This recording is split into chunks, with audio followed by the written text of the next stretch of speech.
Hi and welcome to Satsang. Welcome to those online and those in the room, especially anybody new who's joining us here in the room or online. For those in the room, a bit of housekeeping, help yourself to drinks, the ATP. Please have your phones on silent, not on vibrate. I really emphasise that one. You've all read the guidelines. The toilets are just through the door on the left and there's some more around the corner. There's no eating throughout the satsang. And when we leave, can we leave quietly because it is a residential place. After satsang, Helen asked that we stay on topic really rather than talking about any other rubbish. We have all of Helen's books for sale on the table. And for those online, they're available on the website or on Amazon. There is a link on the website to the Amazon page.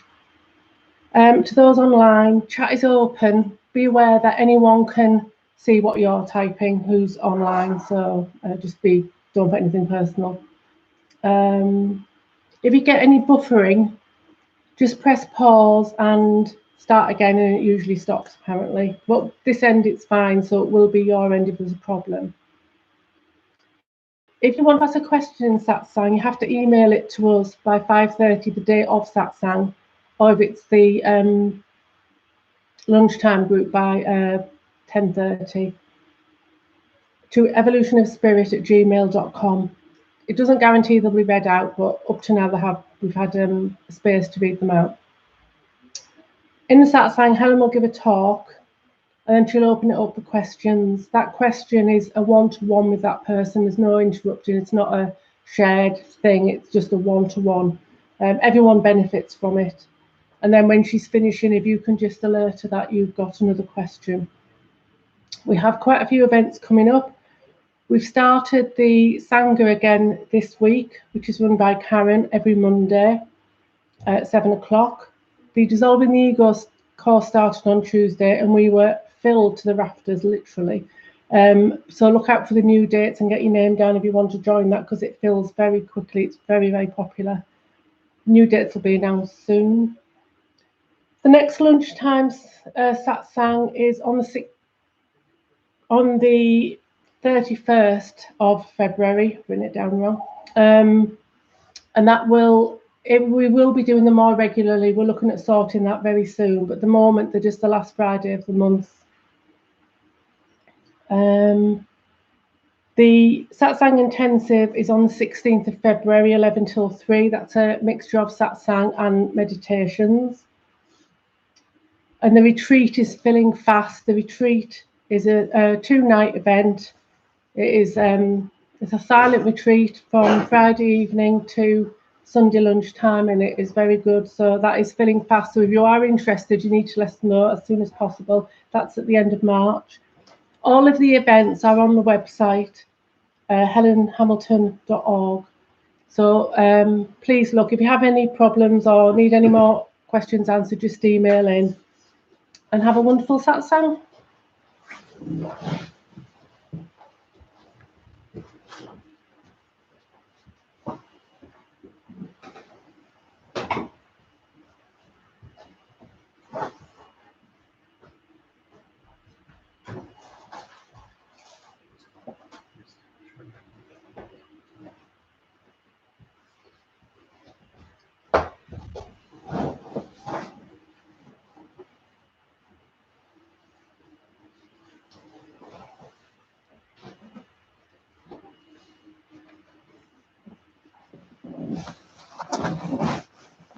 Can I ask everyone to move to the front row? Like miles away. Thank you. I'm glad you said that. They are comfier chairs. They are.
Namaste. Welcome to Satsang. Namaste. Welcome to new faces and old, not to old faces. I'm off to a good start already.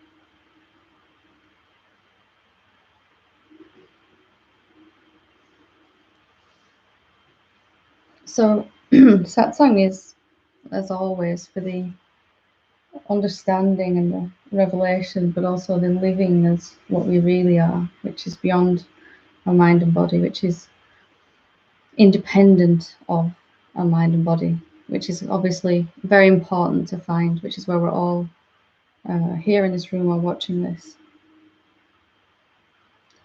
And sometimes one of the best ways to show what that real self is through, words, and all I have is words to try and describe what that real self is like. And sometimes living as that real self, being beyond fear, beyond any suffering completely, the peace begins to build, the love begins to build. Sometimes the bliss becomes extreme. I know it's a terrible problem to have, isn't it? Too much bliss. And sometimes when I get in those moods, I have this urge to share, as if I could give you my experience for a moment, if you could feel what it feels like to be in this body. It would be, real impetus to let go of all thoughts. So in one of these moods, one of these moments, I took to writing some ramblings about love, because I'd like to read you just a little bit of what I wrote. Because there is another kind of love which is beyond even conditional or unconditional love. Unconditional love in itself is rare, really, except perhaps in parent and child or similar. But there is a deeper kind of love that comes really from being awake, from recognizing what you really are. And it's really that I want to describe, because it's not very common, and yet it's everyone's birthright. Everyone has the possibility and the probability, now that you're listening to this, to live from that place. So it's a little short bit of writing. And it's about you and you and you and everyone and me.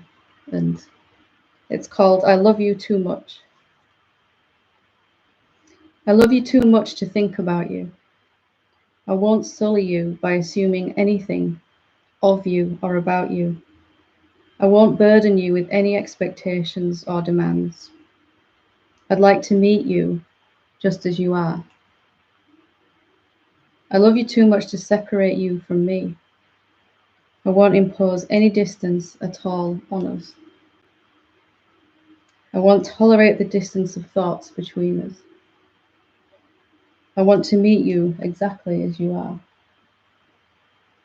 I love you too much to believe anything about you. I don't care to project onto you. I respect you too much to know anything about you at all. I won't limit you that way. I want to meet you in your authenticity. I love you too much to label you or categorize. I won't allow thoughts to define my experience with you. I prefer to meet you exactly as you are. I love you too much to try to know or understand you. I care too deeply to have a relationship with you at all.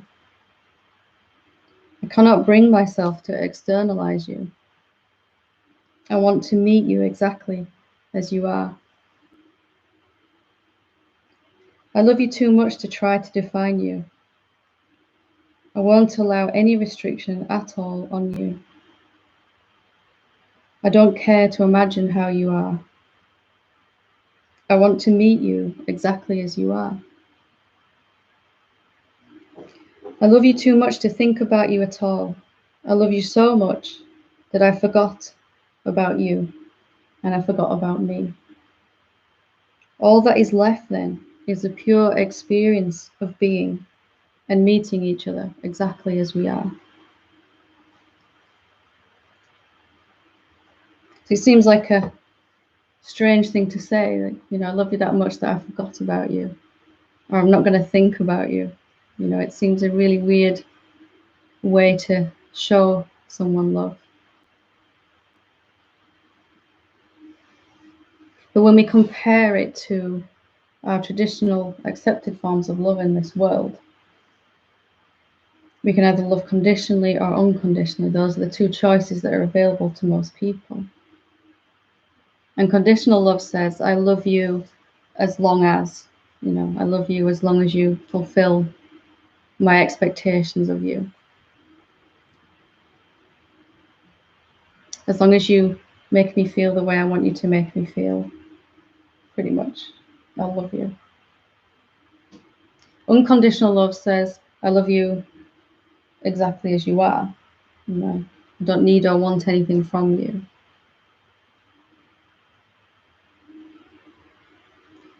And yet both of these forms of love assume that you are different from me, that you are separate from me, that you are outside of me, a separate being outside. So any experience I have with you is going to be coloured by this separation. It's going to be diminished if I'm thinking about you at all. And even unconditional love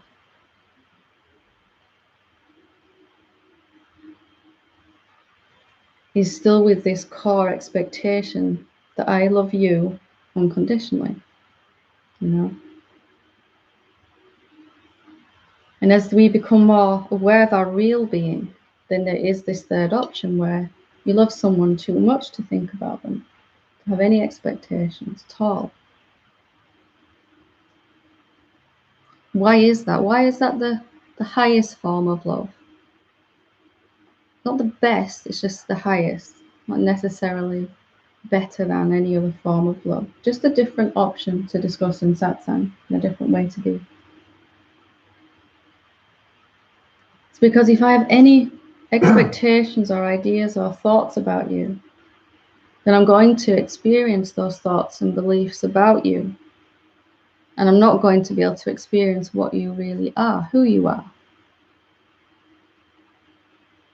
If I'm walking around before I even get close to you with these ideas in my head about what you're like, if I'm remembering our previous encounters, if I'm anticipating future encounters, then I'm going to have to play out those beliefs. I'm going to have to get the same old experiences again and again. And it's the same for you. Wherever you have these unconscious or conscious ideas about anyone in your life or anything, you're going to have the same experience again and again and again.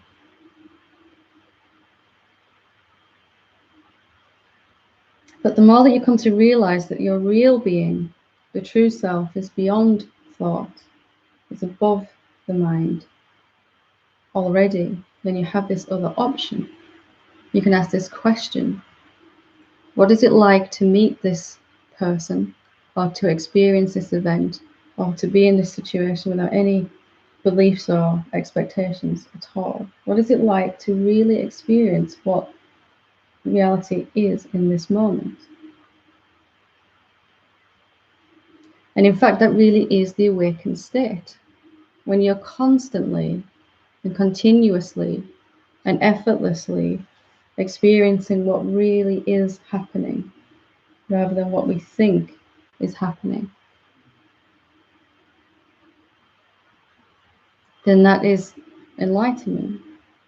Because we don't start off like that, we have to notice that we're doing it.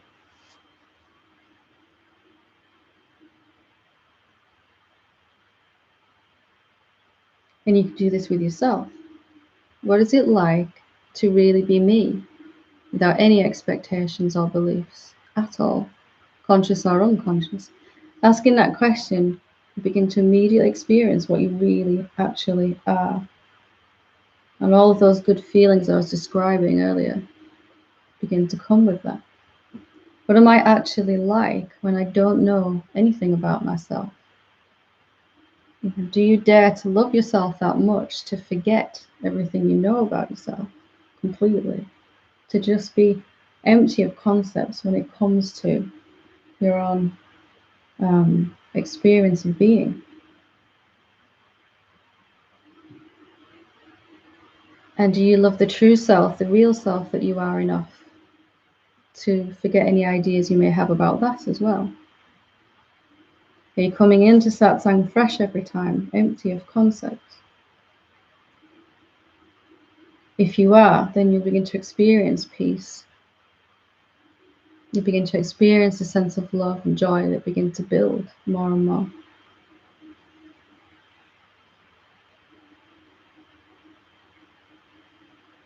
And you can do this with anything. The next time a negative emotion arises, see if you can love it enough not to have any ideas about it at all.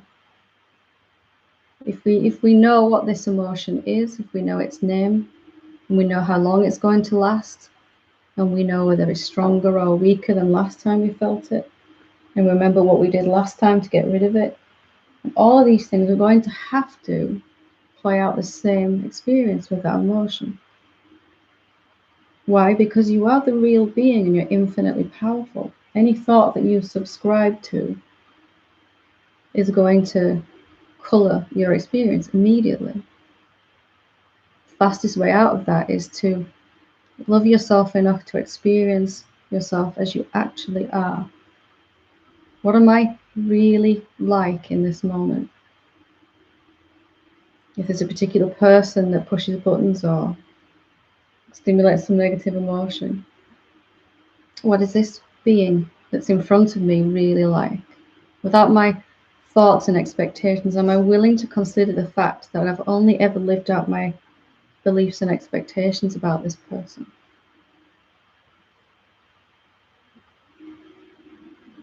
Or money, am I willing to consider that I've only ever experienced what I think and feel about money and not actually abundance itself? Once you begin to realize that we've been living in our heads completely because we're such powerful beings, but we've been using that power to imagine, we've been using that power to create the same old experiences again and again and again. Now, real being is spontaneous, it's alive, it's right in this moment completely, is this moment.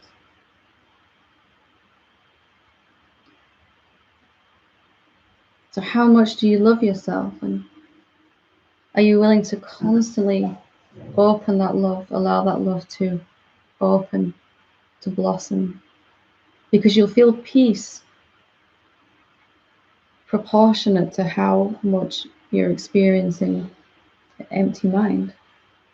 You don't have to clear your mind, you don't have to get rid of thoughts. You just have to be willing to experience without those thoughts, just to ask the question, do I love myself enough to not think about myself? Am I willing to forget myself? And I don't mean, the things you need to buy for, food shopping or those type of things, but are you willing to forget that you're not good enough for a second, or that you're not awake enough for a second, or that there's things you need to be embarrassed or ashamed about for a second, or somebody that gets you angry for a moment. Are you willing to experience this moment as it really is? It's a doorway, it's a keyhole, that question, into something wonderful, spontaneous. And maybe you're getting a taste of it right now just from being willing to listen, just from disengaging from the thinking process and being open to listen while I'm talking. And it's really all any awakened being has ever done, is to cultivate this willingness to experience reality as it actually is, rather than a virtual reality. Once you begin to see that I've been experiencing what I think about reality, what I think about myself, what I think about everyone else and everything else, and that most of these beliefs have been passed down to me by my parents, by society, all unknowingly, of course. It's just how life is, isn't it? Then we can begin to, there's an opening then, there's a chance to allow a different dimension of your being to be experienced. One where there's no idea about anything at all. One where there's just no idea who you are or who anyone is. It's just this empty, vast space of consciousness in which you've kind of forgotten everything, because experiencing through our thoughts, it's not wrong, it's just simply never going to feel as amazingly good as experiencing reality.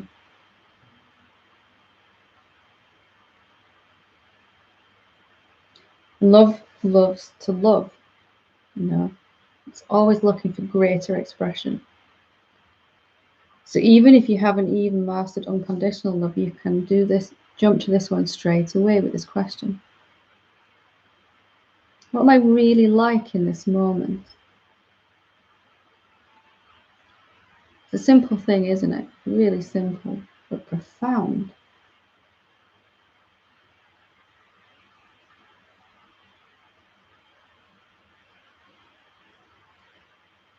Even to ask the question and begin to feel peace, because you're disengaging from the thought stream. It really is a choice whether to engage with that thought stream, either by noticing what you really are and spending time as that, or by asking a question. You're immediately removed, immediately out of it, instantaneously, now. And the more that you do this, the more you live from this question or this clear, open space of being, the more and more the habit it becomes. And at some point, without realizing, you'll forget how to believe thoughts. Strange thing to say, isn't it? You'll forget how to meet someone from this place of virtual reality that we've been plugged into. You won't be able to form an idea about anyone or anything. You can use your mind if you need to, Did I remember to take my keys? Yes, I did. What do I need to get from the shop? You write a list. But you'll be freed from this same old, over and over again experience of certain people, certain things. And you begin to find it's not those things at all, or those thoughts at all, or those emotions that cause us to suffer. But really, it's only having those to listen to.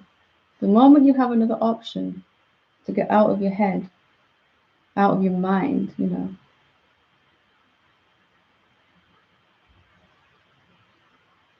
there'll be immediate freedom and peace.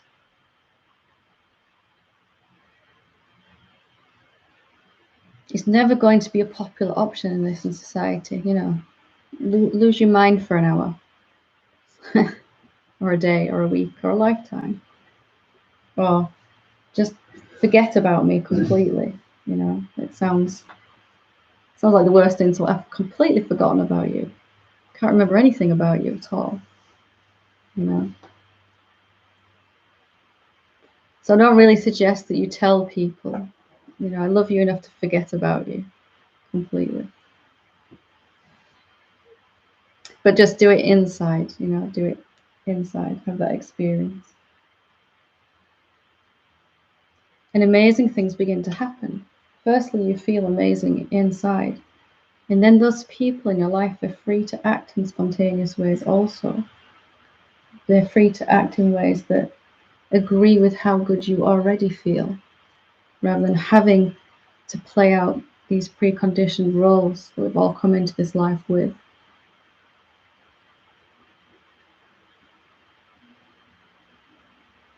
There is no better experience for any human being than to experience reality as it actually is. To really want to do that, to believe it's possible. As simple as asking that question. Of course, you'll forget, you'll go back to listening to these stories for a while.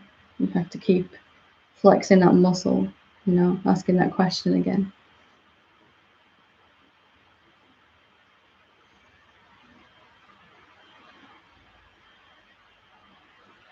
There isn't a single being or situation that you cannot do this with.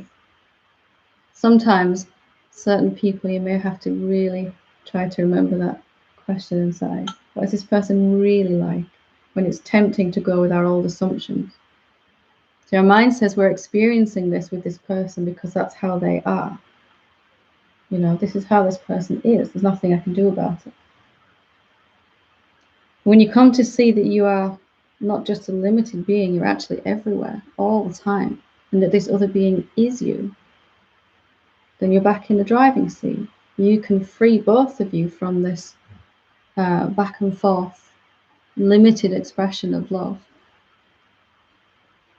where we're all unconsciously playing out each other's expectations, good or bad, of each other. And you can finally meet that person for the first time.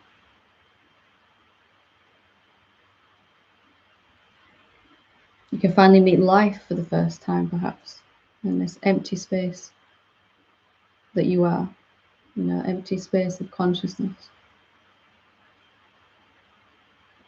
I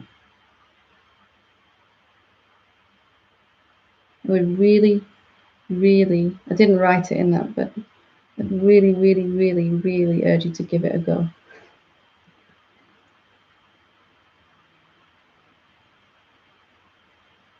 See if you can love yourself too much. Yeah. It's not really too much, but it may feel like it sometimes.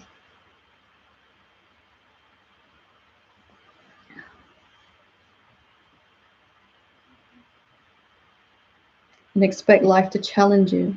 Life will give you the person right in front of you, or the situation right in front of you, where there really seems to be a temptation to go with the old belief, because we've experienced this thing many times with this person.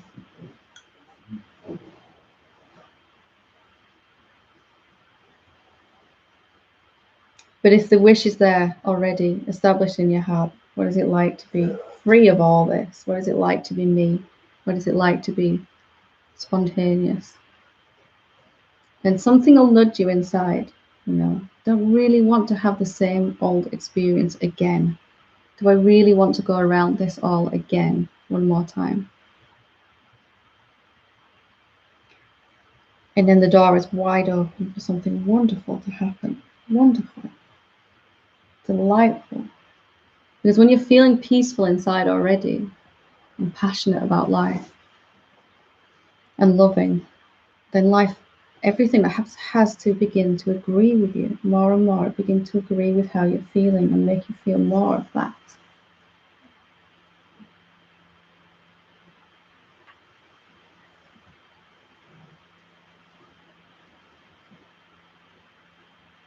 If you don't challenge these unconscious thoughts about yourself and others, They have to play out. There's no other option.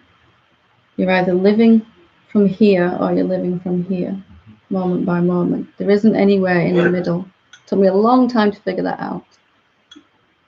If I just go from this area of my life with spontaneity, and I'll keep my ideas about this, much easier just to ditch them all with a question.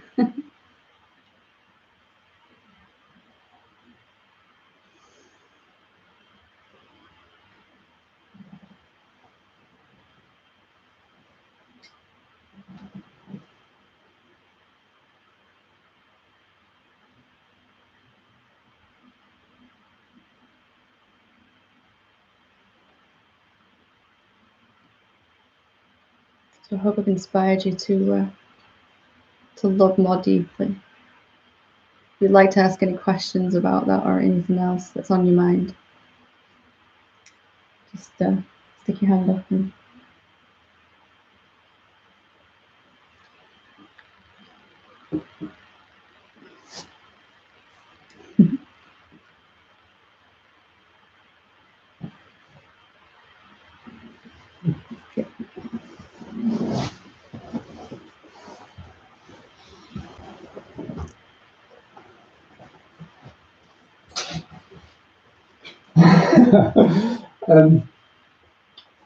I actually came with a question,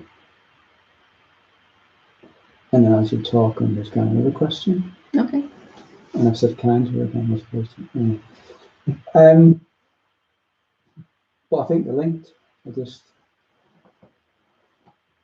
I've been wondering a little bit about what I'm really like, that kind of question, because it feels like I'm not entirely sure anymore. You're not entirely sure? Sure of, because a couple of times I've reacted to things and said something about a particular, I just realised it's about the same area, same topic. Mm-hmm. And because it's appeared, I reacted quite spontaneously and almost without thinking, and said something a bit naff. Mm-hmm. It's felt like that's more me, rather than the kind of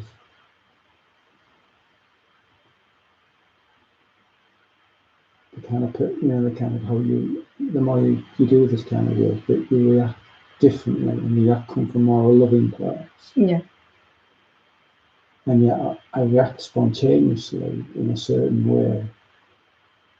And so that seems to be, is that what I'm really like? Or is it? You're always acting spontaneously, but you're either acting spontaneously from that conditioned learned patterns of expectations about yourself in this area. Yeah. Or you're acting from nothingness, Yeah. Words and actions and thoughts are arising out of that nothingness, that emptiness that you are. So it can feel like I'm being spontaneous, but we're spontaneously going to that same old habit of that makes sense. Being with, we all have set ways of being with certain people. Yeah. That we unconsciously play out, don't we, without realizing. Yeah. Roles that we play based on who we think we are, what we think we deserve, what we think we can have, what we think we need. All of that it's got to be played out over and over again. So it can appear to be spontaneous, but from a very conditioned belief that you have about something. Yeah. Yeah, okay. And you'll notice when you're starting to come out of that, because you'll be watching yourself going, why did I say that? Well, why did I do that? That. Funny you should say that, but yeah, that was Was it one of those moments? Well, the question that came with, which is kind of linked, because both the time I've noticed recently I've said something quite quickly off the cuff, and I said, and it's been quite like, why did I do that? Yeah, really cringe, really kind of. It's kind of, I've been, well, basically it's about money. Mm-hmm. And I've kind of like, you've said a few times, well, I've probably heard it many times, that, when you kind of recognise yourself and you live from that place, you have more abundance in every area. And anything that's not abundant is probably a sign that you're not quite There's some belief There's still some belief. being, yeah. yeah. And I realised that I've kind of shelved the kind of money to one side for quite a while. Mm-hmm. I just thought I might kind of go away if I just kind of ignored it. Yeah, might just fix itself magically. So what I can, so I think I want to want to look at it now, kind of thing, because You think what? Sorry. I think I need to kind of. It drags me into wanting to do something. Yes. And one of the other questions I've been asked, I'm sorry, I'm going off on tangent, sorry, one of the other questions I've been asking is, am I actually doing anything? Mm-hmm. And one of the areas that seems to like make me want to do something externally, Yeah. rather than internally, is money. Yeah. Bringing a more like regular kind of income in to my kind of, So I thought I'd ask about that really, because I know it's an area that I've not looked at so much. Mm. And it doesn't seem very spiritual at times to look at me, I suppose. Maybe. And you did leave me with it saying that I could ask the question, or ask that kind of, I've already got everything I need, that kind of contemplation question, Mm-hmm. which is fine when I'm doing it. And it does feel like, well, I don't need anything. And then it kind of, something happens. I feel like I need financially, and I feel like I need to do something. Yeah. So you can see that hopefully you can see that your experience around money is coming from here. Most, and nothing wrong with that, but obviously you'd like to upgrade that. So if you can recognize this stimulated thought is, what do I need to do to bring more money in? And that's becoming more prominent since you've been contemplating, what am I actually doing, and realizing more and more you are the effortless one, that your body is doing more. So this idea will be more of it won't fit with your new way of being, that you have to do something. Now your body might do something, but you're not doing anything. Your body might do a lot, but you're not doing anything. So if you can recognize that you've still got some ideas playing out around this whole area, it might be worthwhile asking, and I did this a lot myself. I have lots of ideas in this area, and I played out the same old experience again and again and again. You can even watch it occurring. Why is this still going on? So, what is money really like? Or what am I really like in this area? Or what really is money? Or what really am I? Any of those questions or what is abundance actually?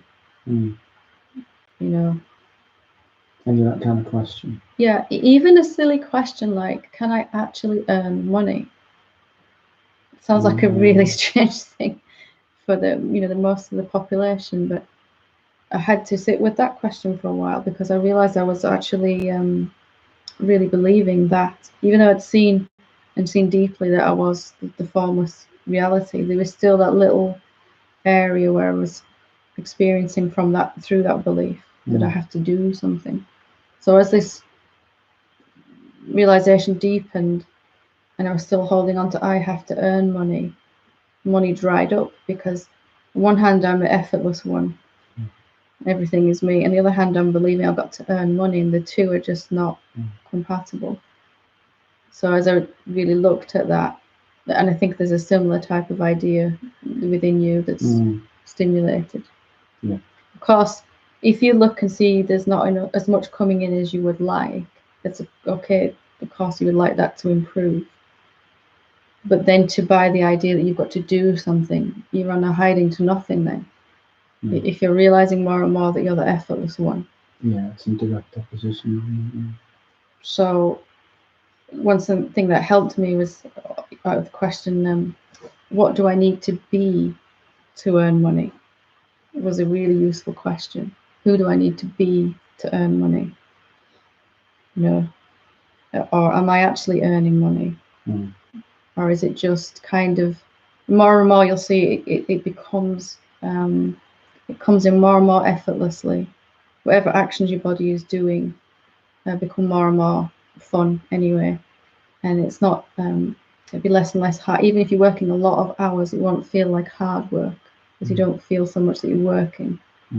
You're just being more and more, and then in that beingness, what you need and want is going to come anyway.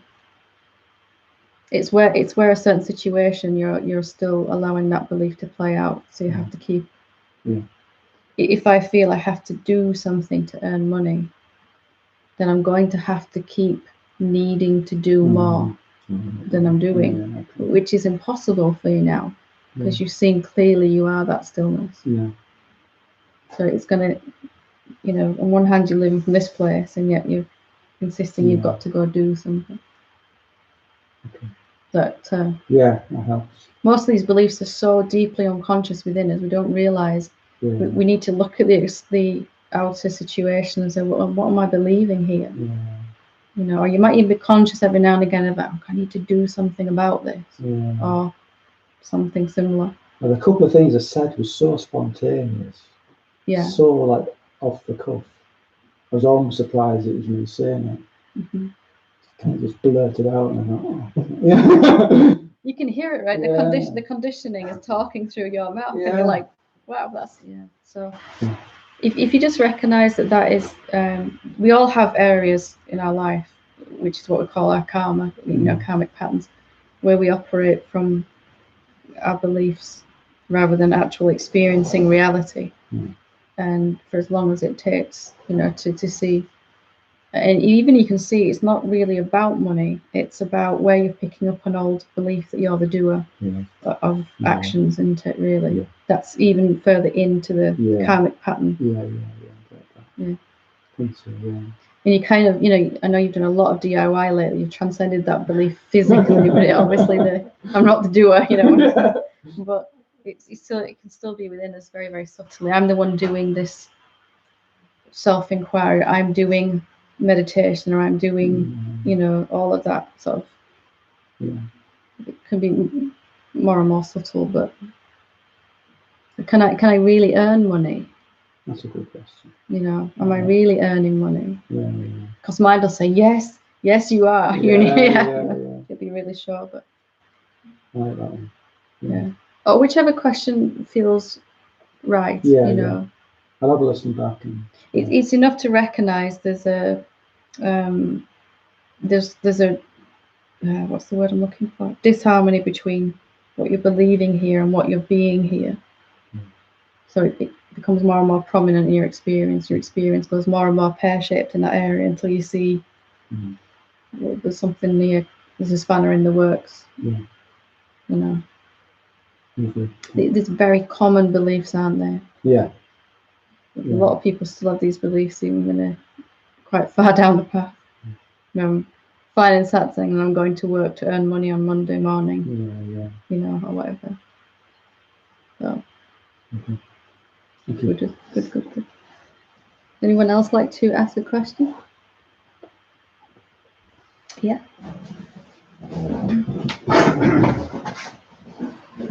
Hello, Helen. Hello. Just a bit of a check-in, really, more than anything. So it's just so strange that this time last year I was in a really bad state with depression. I had a really bad January last year for various reasons, and I had more then in the physical world, vis-a-vis money and relationships and homes and stuff. And now I have none of those things, but I'm a lot happier. It's funny, isn't it, how it works out? I know, and it was funny. Just this week, I just had a minor kind of I haven't dipped back into the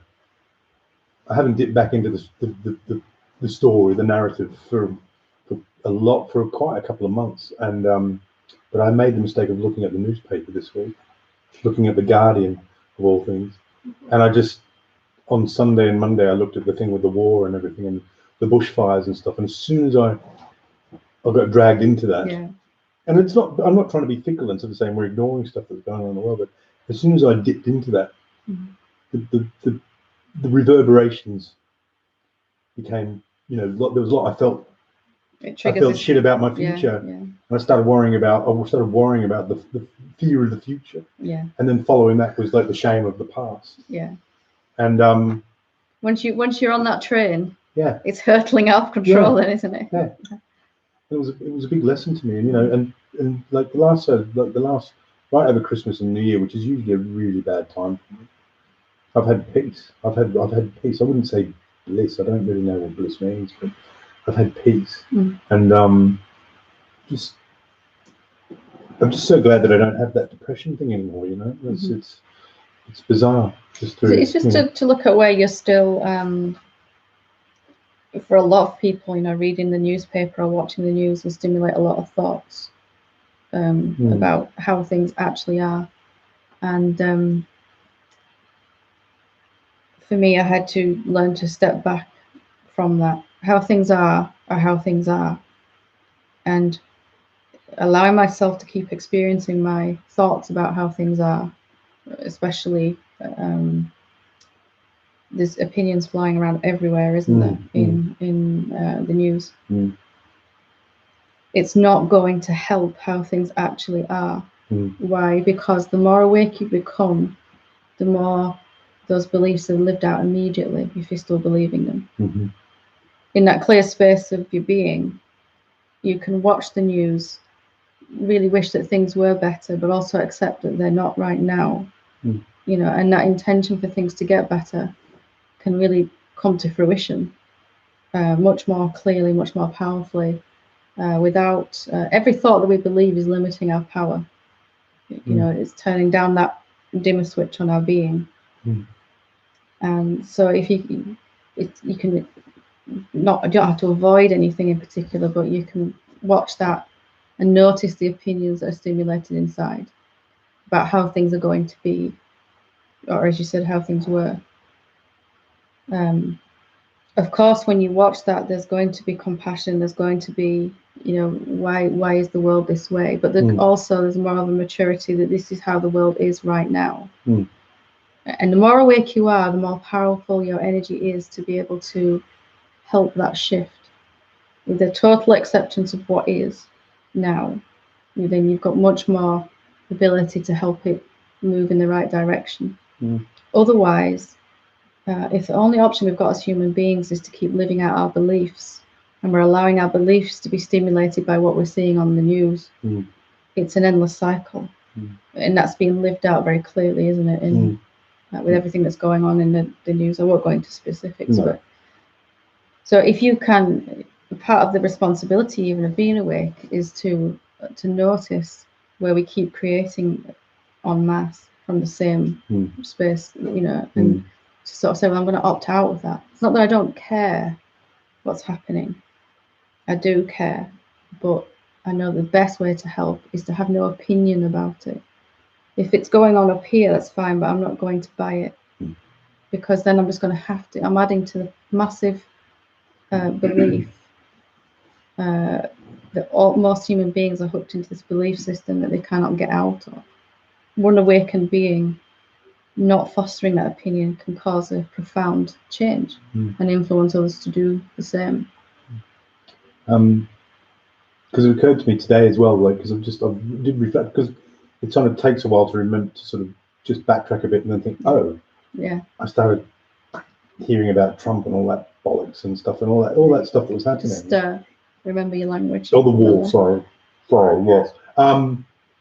But sorry. But it kind of came to me today as well, as like that having this, like you said about the fixed position of beliefs. It's like you nail your colours to the mast about stuff like Brexit or people of different colour or whatever. People sort of like becomes a subtle thing, and you kind of, like you just said there, you sort of once I always find that once I start having a fixed belief or assumption about something, that's where the pain starts as well, because I'm sort of anchoring myself in that. And you're reality. Back into a cause and effect then. Yeah. This is how this is out here. Out here is the reflection of you. It's all you, and you're appearing this way. You know, sometimes that's war-torn countries. Sometimes that's people with not enough to eat. Sometimes that's abundance. You can look like all of this. And of course, that's going to stimulate within you a desire for it to be different.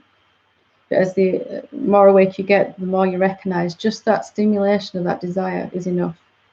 And if you leave it alone, it will come to fruition in whichever way it can through you at that time. If instead we allow ourselves to be pulled back into, so it's actually even a beneficial thing to expose yourself to the news in a way. If you can do that without getting sucked back in. Okay. You can read the newspaper and you can launch a bunch of intentions and let them go. And what a wonderful way to help. Your body may also get very involved in helping. You may, people take up causes and fight for things they believe in, but the best, the highest, the quickest way to help is to not buy those thoughts.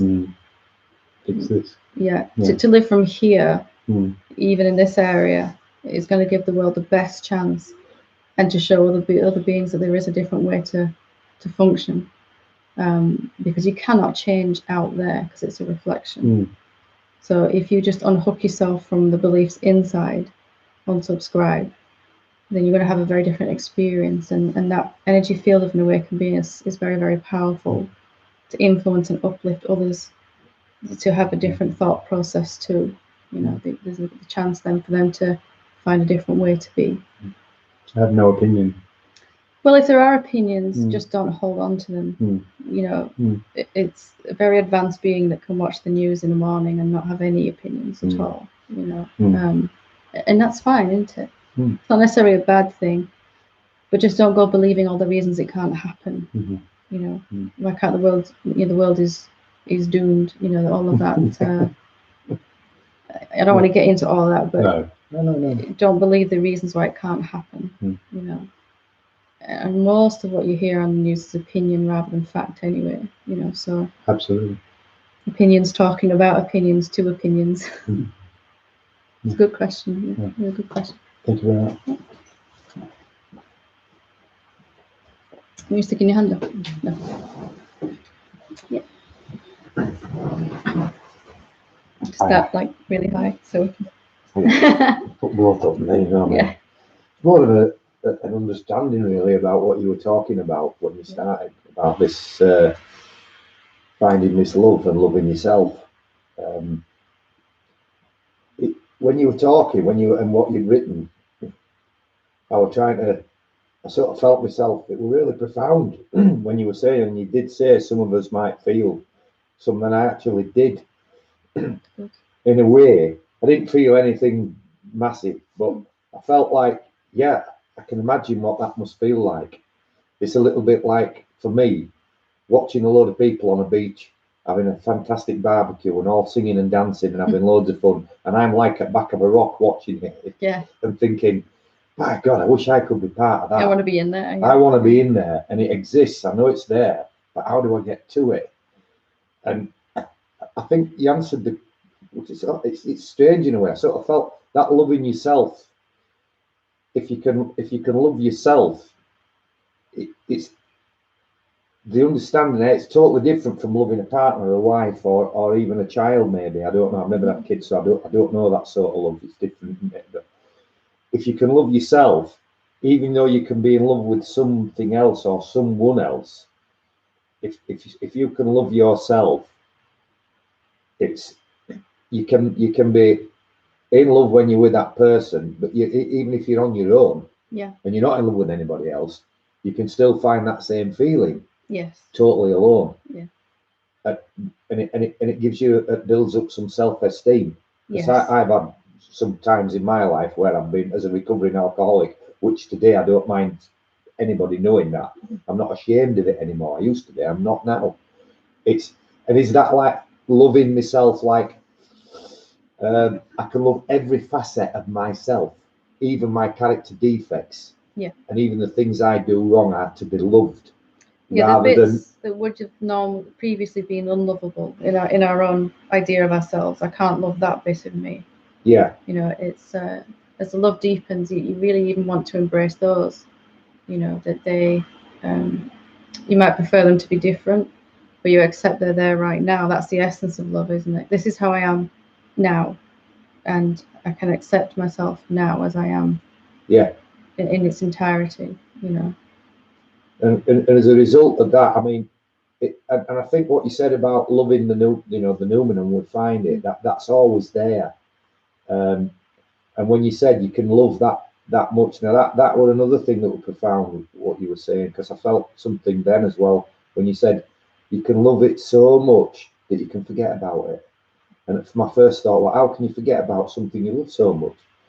And then I thought, because it is always there.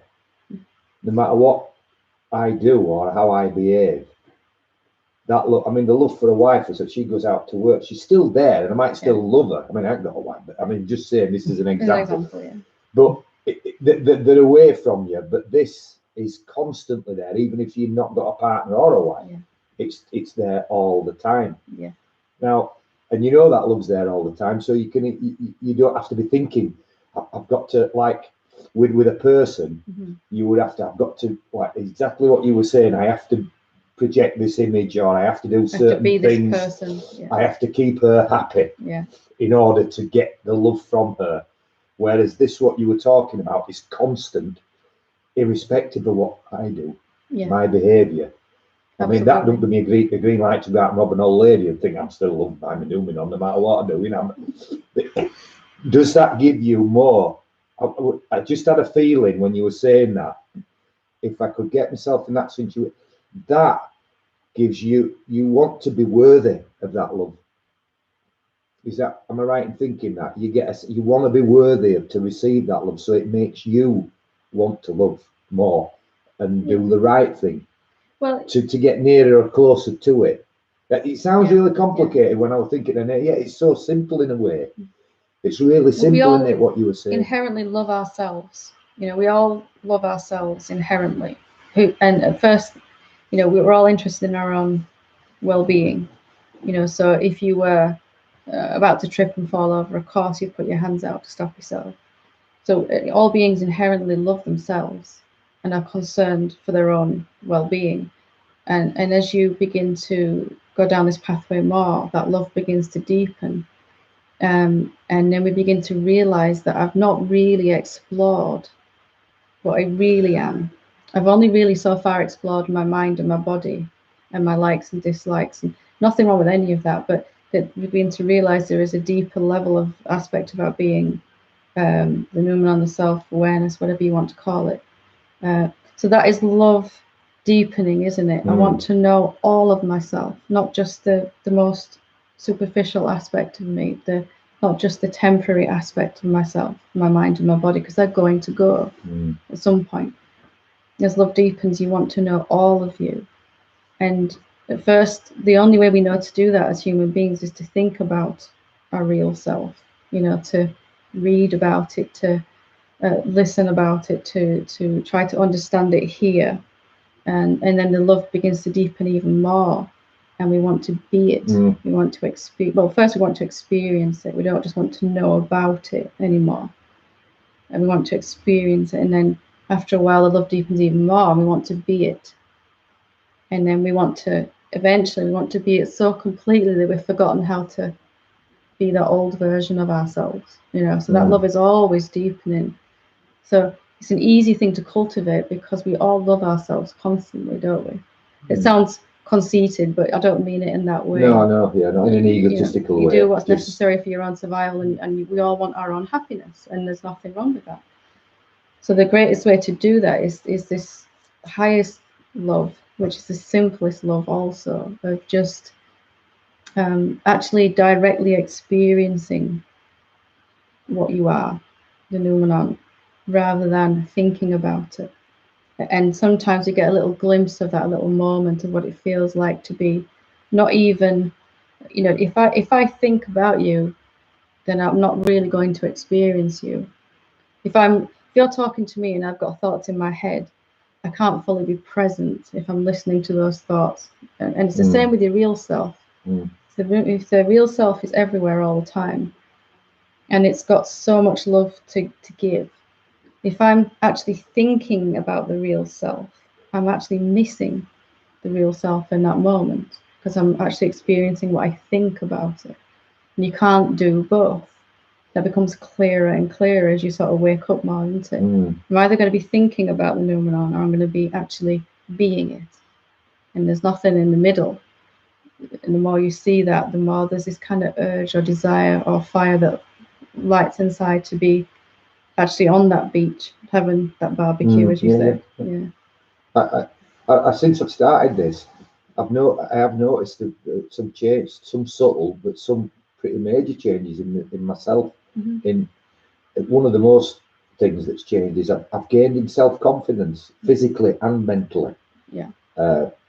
Confidence about taking control of not being ruled by emotions and impulses more. I'm sort of standing back from it. Not being led around by your mind. Not being led around by my mind. I'm sort of questioning it now, and I'm stopping and thinking, and I'm finding that it's a massive help. But I need to ask you again in order to pursue this, because being a recovered alcoholic, my memory is not so good. So I need to ask you what the question was, because in my drinking days, I spent years and years thinking the only thing I knew what booze is the answer. Yeah. And I'd long ago forgotten what the question was. So if you could enlighten me on what question I need to pursue this. I can hear them laughing. It's all right. It's true. That's where you get it. You find yourself somewhere down this pathway, and after a long time of doing it, I remember myself many times. Why am I actually doing this? Why am I pursuing this awakening? Because I've even forgotten. You forget the initial reason, but. Because it feels better than anything else I've pursued, that's why. And then at some point it kind of grabs you and it's taking you whether you want to complete the journey or not. I'm feeling. It's good. Which is good, because it means you're going to go all the way home. I'm still behind the rock, but I'm looking in. The simplest and most direct question is, what am I? What really am I? That's the simplest. Variations on that theme that have helped me. Where am I? I've never really liked who am I, because I always had this tendency to go upstairs and think here when that question was asked.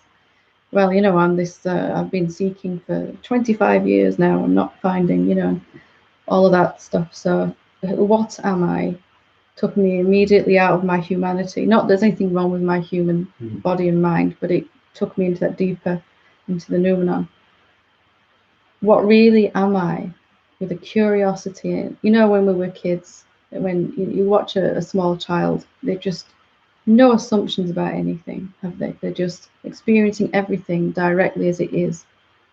If it rains, they stand there and they get wet. They've got no idea that they're going to catch a cold, or that they should go home, or that they should have brought their coat.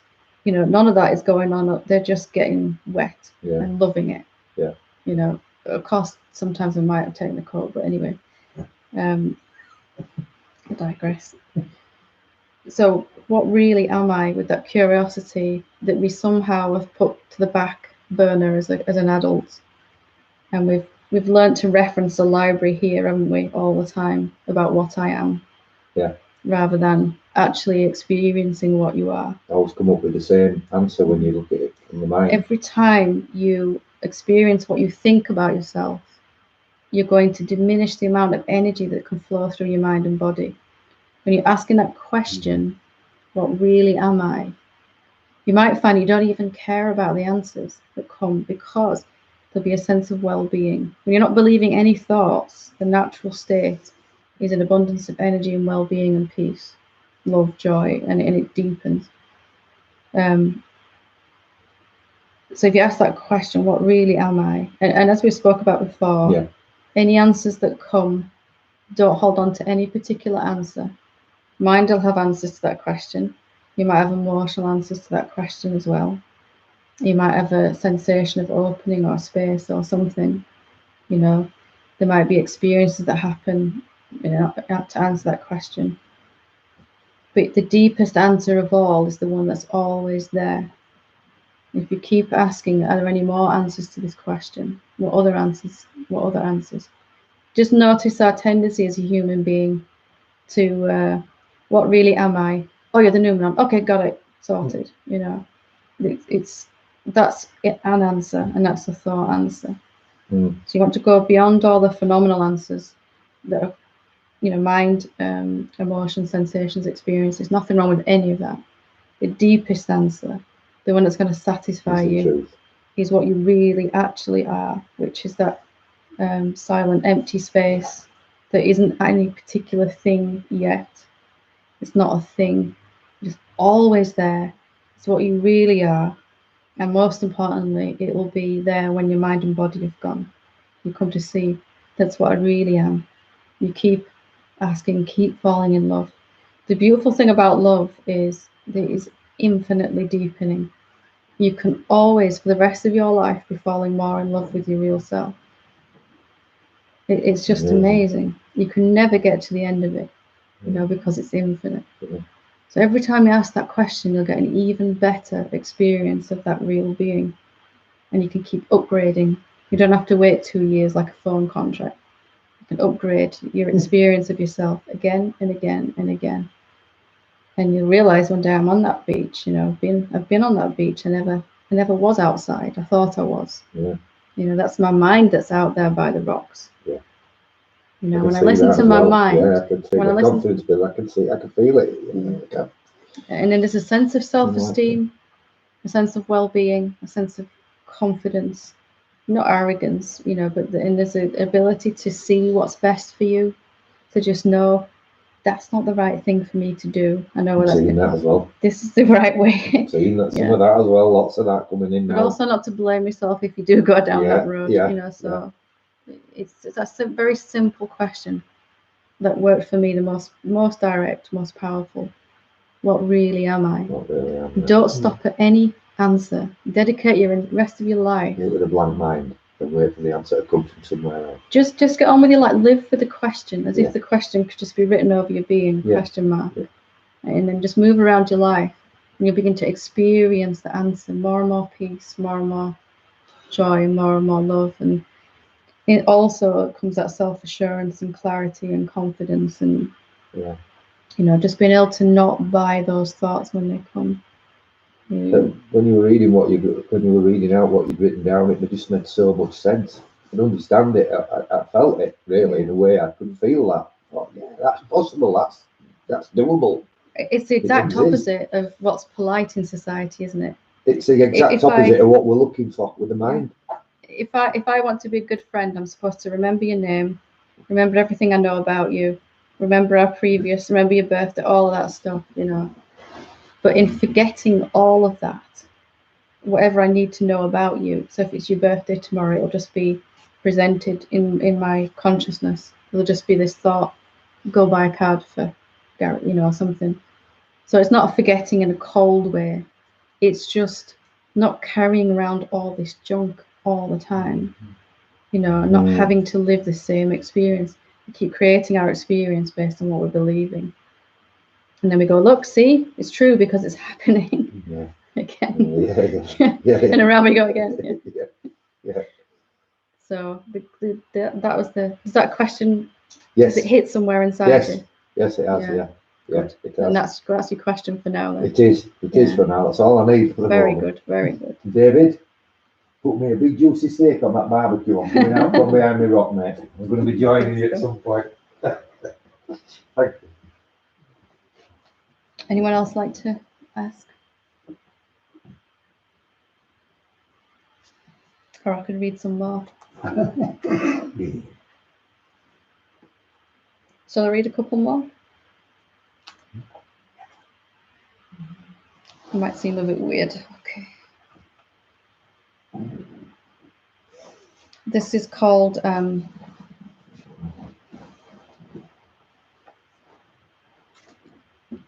can't find the one I want, sorry.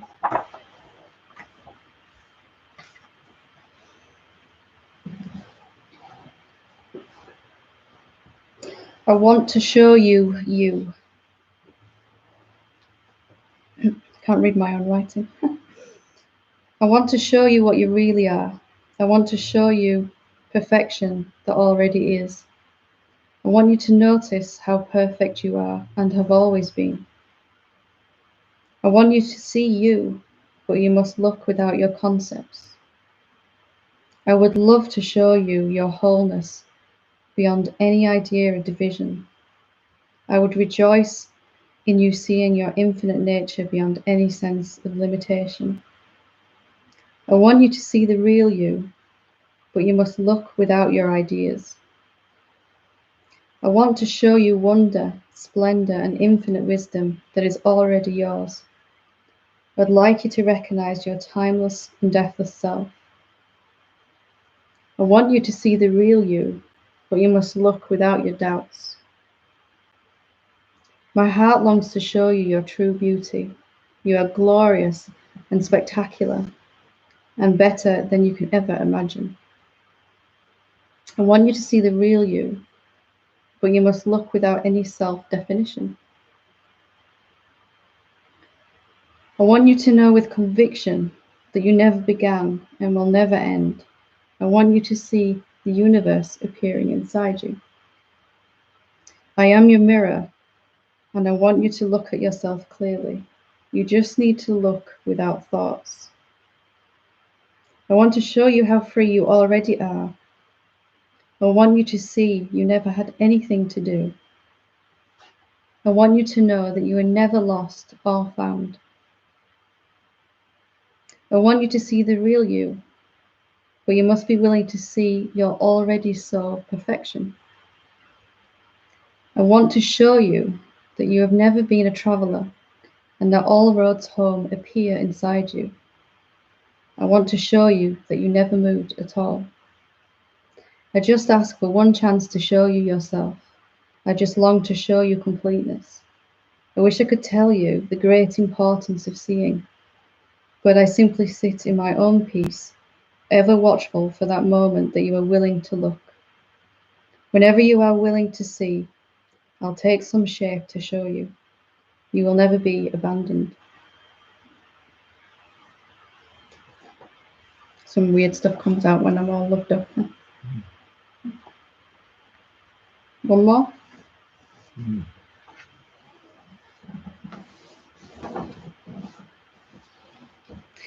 The greatest freedom of all.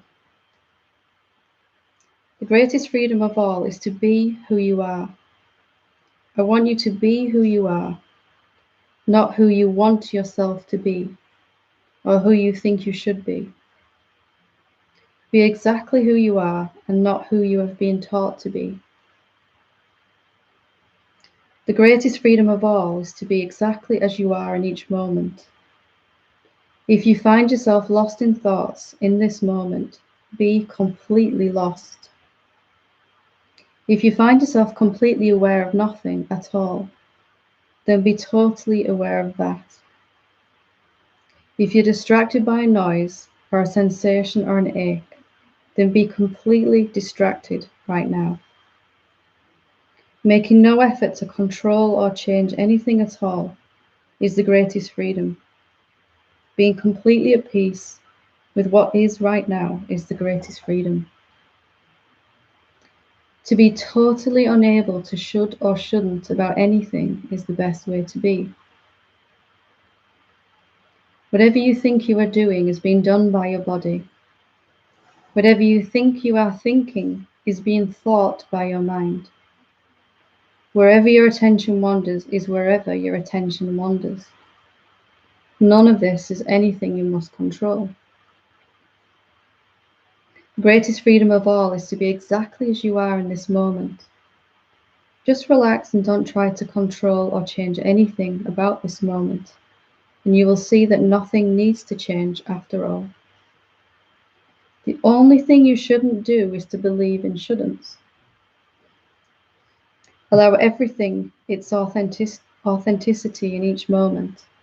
Let go of holding on and be completely accepting of how things are right now. If you feel bad, then feel bad. If you feel good, then feel good. Peace comes from acceptance and not necessarily liking or loving what is. When you accept what is, then what will be will please you greatly. The greatest freedom of all is to be this walking, talking paradox that is an awakened being. Being totally all right with what is happening right now, and yet constantly sculpting and changing what will be. Most of all, Give yourself the total freedom to be completely unenlightened in this moment. Even if you feel you should be more awake, then give yourself permission to feel that completely.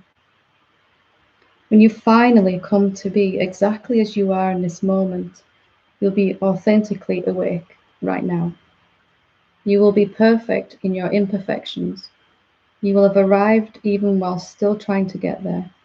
You'll be living as that greatest freedom.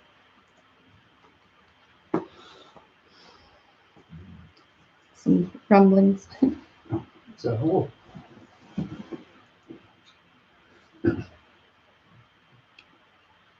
Okay.